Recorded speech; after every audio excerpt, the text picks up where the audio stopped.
हाँ तो बच्चों देखो, ये आपकी प्रॉब्लम नंबर रही 2.104, जिसमें उसने मुझे पता क्या किया हुआ है, आई नॉट की वैल्यू दी हुई है 2 मिली एम्पेयर। वो कहता है कि as I naught is equal to 2 milliampere find I A in this circuit. ठीक है, यानी कि आपने आई ए की वैल्यूज को कैलकुलेट करके देनी है थ्रू आई नॉट। अब ये पूरा सर्किट बच्चों सॉल्व करना है। देखें, अगर मैं आई ए की वैल्यू कैलकुलेट करना चाहता हूँ ना, तो मैं उसके लिए पता क्या करूंगा। अब यहाँ पे अक्सर बच्चे डाइवर्ज हो जाते हैं, मतलब कि वो अपनी राह से भटक जाते होते हैं, तो उनको अपनी राह में रखना ये मेरा काम है। तो देखो बच्चों, यहाँ पे असल में ना 3 कंसेप्ट इस्तेमाल होंगे। वही बात है यार प्रीवियस क्वेश्चंस वाली, कि यहाँ पे 3 कंसेप्ट इस्तेमाल होने हैं। नंबर 1 केसीएल, नंबर 2 केवीएल और नंबर 3 ओहम्स लॉ। ठीक है, ये 3 आप इस्तेमाल करते हुए इस पूरे सर्किट को सॉल्व कर दोगे। ठीक है, मेरी ये आपसे बात कन्फर्म है, आप इन तीनों कंसेप्ट का इस्तेमाल करते हुए इस पूरे सर्किट को सॉल्व कर सकते हो। तो देखो, अगर बच्चों मैं आई ए करंट कैलकुलेट करना चाहता हूं ना, तो मैं इस नोड का इस्तेमाल करूंगा। ठीक है, इस नोड के ऊपर केसीएल लगाऊंगा। इसको मैं नोड 1 कह देता हूं। ठीक है, फॉर एग्जांपल आपके लिए, तो इस नोड के घेरे में जितनी वायर्स आ रही है, मुझे उन सब की करंट का पता होना चाहिए अगर मुझे आई ए कैलकुलेट करनी है। अब देखो, मुझे इस वायर की करंट का नहीं पता, तो मैं पता क्या करता हूं, मैं लेट से कह देता हूं बच्चों, ये इस वायर में जो करंट फ्लो कर रहा है उसका नाम है I1। ठीक है, मैंने खुद से एक नाम रख दिया, उसकी डायरेक्शन भी खुद से रख दी। इसी तरह से मैं कहता हूं, इस वायर में जो करंट फ्लो कर रहा है उसका नाम है I2। ठीक है, ये मैं खुद से नाम रख रहा हूं। यहां पे बच्चे कंफ्यूज होते हैं, सर ये कैसे डायरेक्शन डन कर देते हैं, कैसे ये उसके नाम रख देते हैं। तो ये हमने खुद से रखनी होती है बच्चों, इस पे कोई मतलब के गिला शिकवा नहीं है कि आप इसकी डायरेक्शन मेरे अपोजिट रख लो, यानी कि आपकी अपनी मर्जी होती है। अब देखो, असल में मुझे अगर आई ए को कैलकुलेट करना है, तो यहाँ पे अब मैं देखो केसीएल अगर अप्लाई करता हूँ नोड 1 के ऊपर, केसीएल का कहता था sum of entering current is equal to sum of leaving current. अब ये नोड क्या होता है, कुछ बच्चे ये भी नहीं जानते होंगे क्योंकि कंसेप्चुअल वीडियोस जो छोड़ के आगे हुए हैं। तो बच्चों, नोड उसको कहते हैं जहां पे एक से ज्यादा चीजों की वायर अटैच हो। यहाँ पे देखो 2 रजिस्टर की और एक करंट सोर्स की वायर अटैच है, दैट्स व्हाई इसको मैं नोड कह रहा हूँ। तो देखो, इसके ऊपर अगर मैं केसीएल अप्लाई करूँ, केसीएल कहता था sum of entering current is equal to sum of leaving current, यानी कि केसीएल का कहना था एक नोड के अंदर जितना करंट एंटर करता है उतना ही लीव करता है। तो देखो, इसके अंदर कौन कौन सी करंट एंटर कर रही है, एक आई ए और एक I1 और I2 इसमें से बाहर जा रही है, यानी कि इसकी इक्वेशन बनेगी the sum of entering current. Entering current बच्चों कौन कौन सी है, IA प्लस I1 और I2 एक लिविंग करंट है। तो देखो, अगर मैं IA कैलकुलेट करना चाहता हूं तो मेरे पास क्या है, इसकी इक्वेशन बन गई IA is equal to I2 minus I1। ये आपके पास फार्मूला बन गया। आपने इन दोनों की वैल्यू कैलकुलेट करनी है, तो आपको IA कैलकुलेट हो जाएगी, इसको इक्वेशन 1 का नाम दे दो। ठीक है, तो यानी असल जो बच्चों अब हमारा कह ले कि मेन मकसद है वो है I1 की वैल्यू और I2 की वैल्यू को कैलकुलेट करना। आप देखिएगा वो वैल्यूज हम कैसे कैलकुलेट करेंगे। ठीक है, तो देखो बच्चों, असल में ना अगर मुझे I1 की वैल्यू कैलकुलेट करनी है, तो मैं इस नोड का कह लेंगे नोड की हेल्प लूंगा। ये इसको नोड 2 कह लो। ठीक है, इस नोड कि कैसे मैं हेल्प लूंगा, देखो इस नोड के घेरे में जितनी वायर्स आ रही हैं, मुझे उन सब की करंट्स की वैल्यू पता होनी चाहिए। ज्यादा से ज्यादा एक अननोन वेरिएबल होना चाहिए। अब देखो, मुझे इस नोड के घेरे में जो करंट आ रही है वो है एक I0 और एक I1 और एक इस वायर की करंट, जो इस वायर में कोई करंट तो फ्लो कर ही रहा होगा, तो उसकी भी आपने कोई नाम दे देना, कोई डायरेक्शन रख के। ये देखिए, मैंने इस तरफ डायरेक्शन रख दी है और उसको एक नाम दे दूंगा, लेट्स से I3 दे देते हैं, क्योंकि I3 अभी तक हमने कोई किसी को नाम नहीं दिया। तो मुझे I3 की वैल्यू कैलकुलेट करनी है। बच्चों देखो, मैं आप कैसे वैल्यूज कैलकुलेट करता हूँ, जरा देखें। मैं पता क्या करूंगा बच्चों, ओहम्स लॉ की हेल्प लूंगा। यहां पे देखो, लेट्स से मैं कहता हूं बच्चों, ये जो 1 किलो ओम के क्रॉस मेरे पास वोल्टेज है ना, प्लस माइनस V1 वोल्टेज है। ठीक है, इसी तरह से मैं कह देता हूं 2 किलो ओम के क्रॉस जो मेरे पास वोल्टेज है वो है प्लस माइनस V2। ठीक है, मैं वोल्टेज रेजिस्टर्स के क्रॉस आपने ना हर एक रेजिस्टर के क्रॉस आप बच्चों कोई ना कोई वोल्टेज मेंशन कर दो, ऐसी प्लस माइनस, यानी कि ऊपर प्लस रखना साइन और नीचे माइनस रखना। ये चीज याद रखना, ये एक सिंपल कॉमन सेंस के साथ रखना। V3 और इसी तरह से इस रेजिस्टर के क्रॉस भी आप वोल्टेज रख दो, प्लस माइनस V4। हर एक रेजिस्टर के क्रॉस आपने ना अपने सर्किट में वोल्टेज मेंशन कर देना, प्लस माइनस V5।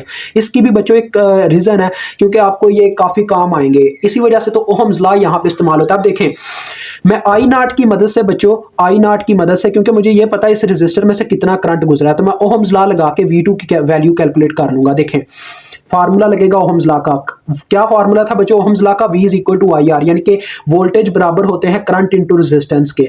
तो देखो, इस रेजिस्टर में से जब I0 करंट गुजरता है, और करंट देखें कौन से पोल में एंटर करता है, वोल्टेज के अपनी डायरेक्शन के अकॉर्डिंग इसके पॉजिटिव पोल में एंटर करता है। दैट्स व्हाई हम I0 की वैल्यू प्लस में पुट करेंगे। अगर ये नेगेटिव पोल में एंटर कर रहा होता तो हम माइनस में पुट करते हैं। ठीक है, ये चीज आपने नहीं भूलनी। तो देखो बच्चों, हमारे पास रेजिस्टेंस कितनी है, 2K। IR फार्मूला ने तो मैंने पहले रेजिस्टेंस लिख दिया, और करंट देखो इसके पॉजिटिव पोल में एंटर कर रही है, दैट्स व्हाई इसको हम प्लस में ही पुट करेंगे, यानी कि प्लस I0 पुट होगी। अब इन दोनों को मल्टीप्लाई करवाओ, देखो मैंने क्या फार्मूला लगाया, करंट इंटू रेजिस्टेंस, यानी कि रेजिस्टेंस की बस पहले वैल्यू लिख दिया, इतनी सी बात है।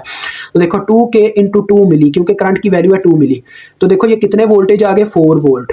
ठीक है बच्चों, अब देखो ये एक ऐसा लूप बन चुका है हमारे पास, ये जो आपको ये वाला लूप नजर आ रहा है, केवीएल की भी आपने यार सारी रीजन याद रखनी है ना। देखो केवीएल की मदद से ही आप ये सारे काम कर सकोगे। देखो अब मुझे ना असल में बच्चों क्या है, आई नॉट की वैल्यू पता है इस नोड के क्रॉस, आई थ्री की वैल्यू भी नहीं पता, आई वन की वैल्यू भी नहीं पता, लेकिन मैं आई थ्री कैलकुलेट कर सकता हूँ। पता है कैसे? देखो ये जो लूप है ना, इसके ऊपर अगर मैं केवीएल लगाता हूं तो इस लूप के अंदर जो वोल्टेज सोर्सेज आ रहे हैं, एक V1 है, एक 6 वोल्ट है और एक V2 है, इनमें मुझे दो वोल्टेज सोर्सेज की वैल्यू पता है, सिर्फ एक वोल्टेज सोर्स की वैल्यू नहीं पता। तो लिहाजा मैं लूप एनालिसिस की मदद से यानी कि केवीएल की मदद से बच्चों यहाँ पे V1 कैलकुलेट कर पाऊंगा। तो ये सारा आपने अपने माइंड से इक्वेशन लिखनी होती है, ये आपने मेरी तरह मेंशन नहीं करना, ये आपको समझाने के लिए मेंशन कर रहा हूँ। ये आपने अपने माइंड में यानी कह ले रफ अमल में जाके करना है। एक करंट आपने ऐसे ही मेंशन कर देनी है आई, ठीक है, क्लॉकवाइज डायरेक्शन हमेशा रखना, ये मैं आपको समझा चुका हूं पहले क्वेश्चंस में। तो देखो बच्चों हम यहां से चलना स्टार्ट करते हैं। देखिए करंट अपनी डायरेक्शन के अकॉर्डिंग इसके नेगेटिव पोल में एंटर कर रही है, तो लिहाजा केवीएल मतलब हम लगाने लगे ना, हर एक चीज के वोल्टेज लिखने हैं, तो -V1 आ गया। जिस पोल में करंट एंटर करेगी वो वाले साइन के साथ वोल्टेज आ जाएंगे। मजीद आगे बढ़ते हैं तो करंट इसके पॉजिटिव पोल में एंटर करती है, लिहाजा ये आ जाएंगे +6।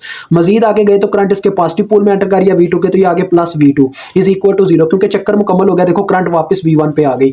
तो अब ये इक्वेशन आपके पास ये आपका जो प्रोफेसर है ना चेकर, वो बच्चों यही समझेगा कि ये आपने अपने माइंड से लिखी। अगर आपने ये मेंशन नहीं किया होगा तो ये आपने मेंशन नहीं करना, ठीक है, ये आपने अपने माइंड से लिखनी होती है। ये आपको कंसेप्ट देने के लिए, क्योंकि ये बच्चों को बेसिस नहीं पढ़ाई गई होती, इसी वजह से वो मार खा जाते हैं। अब मैं नहीं जानता इस वीडियो में कौन मेरे वीडियोस को पहले से देखता आ रहा है और कौन आज इस वीडियो को पहली दफा देख रहा है, यानी कि मेरे चैनल पे आया ही न्यू है। इसी वजह से मैं एक एक बेसिस को यहाँ पे समझाता हूँ। तो लिहाजा इसी वजह से कह रहा हूँ सब्सक्राइब के बटन को पुट कर दो।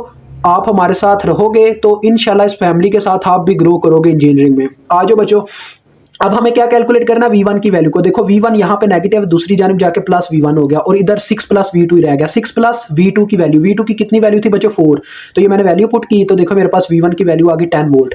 अब देखो बच्चों मैं V1 की मदद से I3 वैल्यू कैलकुलेट कर सकता हूँ। यहाँ पे भी देखो ना, यहाँ पे V1 वोल्टेज कैसे पैदा हुए थे, यानी कि कैसे जनरेट हुए थे, क्या नाम है, उसकी वजह से जनरेट हुए थे जब इसमें से करंट गुजरा था 1 किलो ओम के रजिस्टर में से। जैसे I0 की मदद से हमने V2 कैलकुलेट किए थे, अब हम V1 की मदद से I3 कैलकुलेट करेंगे। देखो बच्चों I3 का फार्मूला बनेगा, यानी कि बस यहाँ पे थोड़ा सा चेंज आएगा। देखें अगर ओहम्स लॉ को देखा जाए तो I का क्या फार्मूला बनता होगा ओहम्स लॉ में, V/R। यहाँ पे भी वही कंडीशन है, I3 का फार्मूला बन जाएगा I3 = V1। देखो I3 जो है ना, ये इस तरह से ऊपर से नीचे की तरफ आ रही है, यानी कि इसके पॉजिटिव पोल में से गुजर के आई है, तो लिहाजा फार्मूला बनेगा +V1/R। R कितना 1 के, तो ये फार्मूला आ गया। तो देखो V1 की कितनी वैल्यू थी 10, पुट की अवर 1 के, तो हमें 10 मिली एम्पेयर बच्चों मिल गई I3 की वैल्यू, क्योंकि किलो ऊपर जाके मिली बन जाता है।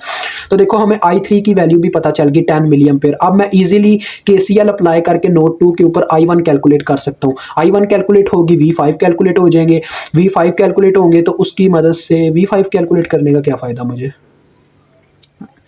अब बच्चों यहाँ पे थोड़ा मेरा भी कंसेप्ट हिला, रुक जाए। हाँ जी बच्चों आ गई SMS, टेंशन ना लें। हम पहले यहाँ पे KCL अप्लाई करते हैं, मैं फिर वो वहाँ पे आपको लेके चलता हूँ जहाँ पे हम जाना चाह रहे हैं। देखें पहले मैं I1 कैलकुलेट करता हूँ। अब देखें I1 कैलकुलेट करने के लिए क्या करूँगा, अप्लाई करूँगा KCL एट नोड 2। ये आप लिख दीजिएगा, ये आपने लिखना लाजमी, अप्लाई KCL एट नोड 2, ठीक है बच्चों। तो KCL क्या कहता है, the sum of entering current is equal to sum of leaving current. देखो एक ही सिर्फ लिविंग करंट है जो हमने मालूम करनी है और दो एंटरिंग करंट्स है। The sum of entering current यानी कि आ जाएगा I3 + I0 which is equal to the sum of leaving current. Leaving current एक ही है I1। तो बच्चों ये क्या इक्वेशन बन जाएगी, I1 इस साइड पे आ गया, ठीक है, और I3 + I0 हो जाएगा। I3 की कितनी वैल्यू है 10 मिली, और I0 की वैल्यू आपके पास कितनी थी 2 मिली। 10 और 2 कितना होता है बच्चों 12 मिली एम्पेयर। तो मैं यहाँ पे वैल्यूज पुट करके एक स्टेप जाया नहीं करना चाहता, मैं अपनी जगह थोड़ी बचा रहा हूँ। यहाँ पे थोड़ी जगह कम है क्योंकि बच्चों मेरे पास रजिस्टर की कमी नहीं है, बस असल में मसला ये है मैं नेक्स्ट पेज पे जाऊँगा तो वीडियो डिसेबल हो जाएगी, मतलब कि वीडियो में डिस्टर्बेंस आ जाएगी। तो देखो I1 की आपको अब वैल्यू पता चल गई है ना, तो आप I1 की मदद से क्या करोगे, V5 वोल्टेज कैलकुलेट कर लोगे। वैसे V5 वोल्टेज बच्चों मैं कैलकुलेट करूं तो मुझे क्या बेनिफिट होगा, V5 कैलकुलेट करने से इसके क्रॉस मुझे वोल्टेज पता चल सकते हैं। हाँ बिल्कुल, हाँ जी बच्चों बिल्कुल हम यही काम करेंगे कि V5 की मदद से इसके क्रॉस वोल्टेज कैलकुलेट कर लेंगे, ठीक है, IA के क्रॉस। अब वो मैं बताता हूँ उनको कैलकुलेट करने की वजह क्या है, रीज़न क्या है, वो अब मैं आपको बता दूंगा, टेंशन नहीं लेनी। देखें पहले मैं I1 की मदद से V5 वोल्टेज कैलकुलेट करने लगा हूं। देखें V5 का फार्मूला क्या आएगा बच्चों, करंट इंटू रेजिस्टेंस यानी Ohm's law 1K into current. अब देखो बच्चों करंट इसके साथ कौन से साइन के साथ आएगी, देखें करंट अपनी डायरेक्शन के अकॉर्डिंग इसके नेगेटिव पोल में एंटर कर रही है V5 के, डेट्स वाई ये माइनस में लिखी जाएगी, करंट -I1 आएगा, ठीक है। तो 1K इंटू I1 की वैल्यू जो कि 12 है, यानी कि -12 मिली आ जाएगा, ठीक है। तो -12 जब 1 से मल्टीप्लाई हुआ तो -12 वोल्ट आ गया हमारे पास आंसर, क्योंकि किलो और मिली आपस में कैंसिल हो गए। V5 की बच्चों देखो आपको वैल्यू पता चल गई है ना। अब देखो जब आपको V5 वोल्टेज की वैल्यू पता है -12 वोल्ट, ठीक है। तो देखो मैं आपको जो कहना चाह रहा था, पहले मैं बच्चों यहाँ से इस लूप की मदद से, ये जो आपको लूप नजर आ रहा है देखो, इसकी मदद से मैं V3 कैलकुलेट कर लूंगा, ठीक है। और फिर इस लूप की मदद से IA के क्रॉस वोल्टेज कैलकुलेट कर लूंगा। फिर मुझे उससे क्या बेनिफिट मिलेगा, देखें उससे ये बेनिफिट मिलेगा, मुझे इस लूप के अंदर दो वोल्टेज सोर्सेज की वोल्टेज पता होंगे और फिर मैं V4 कैलकुलेट कर पाऊंगा। V4 कैलकुलेट हो गए तो मैं I2 की वैल्यू कैलकुलेट कर पाऊंगा। I1 ऑलरेडी कैलकुलेटेड है, तो मुझे I2 बस चाहिए। I2 बच्चों मैं असल में क्यों कैलकुलेट नहीं कर पा रहा यहाँ पे नोड के ऊपर KCL लगा के, क्योंकि बच्चों यहाँ पे नोड के ऊपर KCL लग ही नहीं सकता, क्योंकि मुझे IA की वैल्यू पता ही नहीं है। दैट्स वाई मैं क्या करता हूँ, यहाँ पे बच्चों एक वोल्टेज मेंशन कर देता हूँ प्लस माइनस VA के नाम से, ठीक है। यानी कि IA के क्रॉस से, ये जो IA का सोर्स है इसके क्रॉस भी कुछ ना कुछ वोल्टेज तो थे, लिहाजा मैंने इसके क्रॉस वोल्टेज मेंशन कर दिया। हमने अपनी जरूरत के अकॉर्डिंग बच्चों वोल्टेज मेंशन करने होते हैं, ठीक है। तो पहले हम V3 कैलकुलेट कर लेते हैं, ये तो काफी ईजी है ना। इसके ऊपर लूप लगा के देखें, ये भी आपने अपने रफ अमल में ऐसे करंट की ना डायरेक्शन मेंशन करके ये इसकी इक्वेशन लिख लेनी है, ठीक है बच्चों। तो देखो हम यहां से चलना स्टार्ट करते हैं, तो करंट अपनी डायरेक्शन के अकॉर्डिंग इसके पॉजिटिव पोल में एंटर कर दिया V3 के, तो ये आगे प्लस V3। मजीद आगे बढ़ते हैं तो करंट देखो इसके नेगेटिव पोल में एंटर कर दिया 6 वोल्ट के, तो ये -6। मजीद आगे गए तो करंट इसके भी नेगेटिव पोल में एंटर हुई, तो ये भी -6। और फिर से हम वहीं पे वापस आगे जहां से चलना स्टार्ट किया तो इक्वल टू 0। तो देखो बच्चों यहां से आपको V3 की वैल्यू मिल गई, जो कि कितनी आ रही है -6 -12 दूसरी जानिब जाके +12 वोल्ट। तो देखें V3 की आपको वैल्यू पता चल गई है, जो कि कितनी है 12 वोल्ट, ये मैंने मेंशन कर दिया, ठीक है।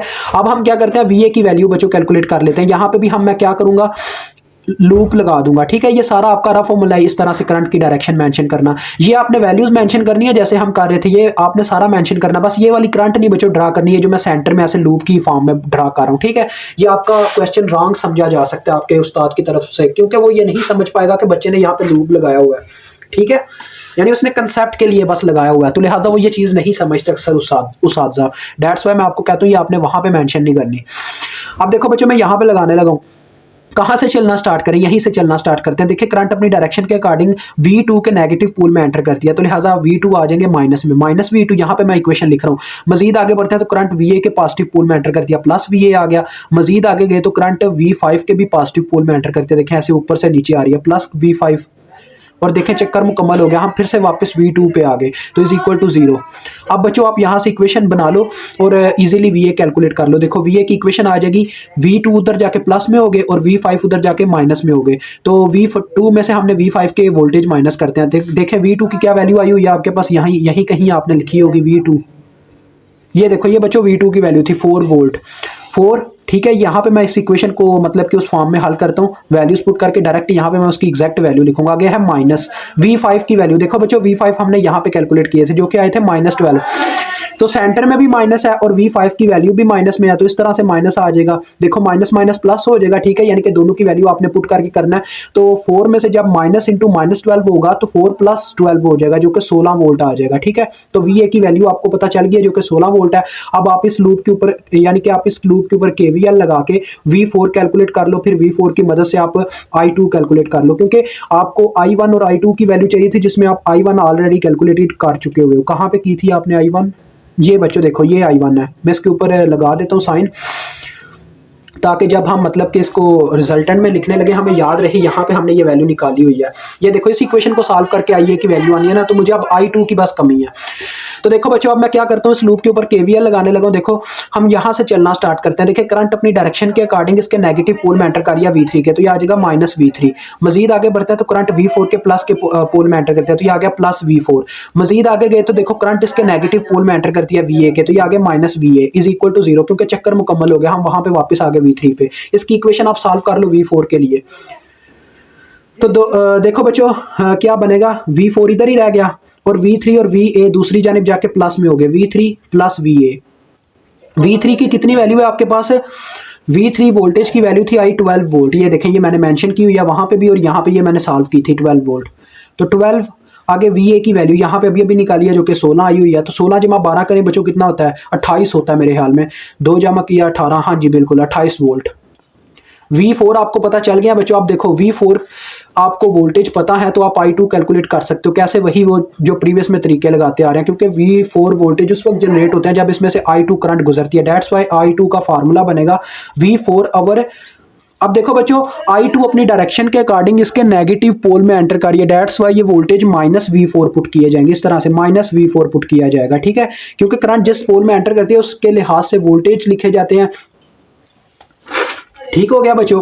तो देखो -V4 पुट किया जाएगा और बटे में रेजिस्टेंस आती है जो कि 2 किलो ओम की है, तो वैल्यूज पुट करो और I2 कैलकुलेट कर लो। देखो कितनी है, V4 है -28, मतलब 28 थे तो -28 हो गया ना, और बटे में 2 के।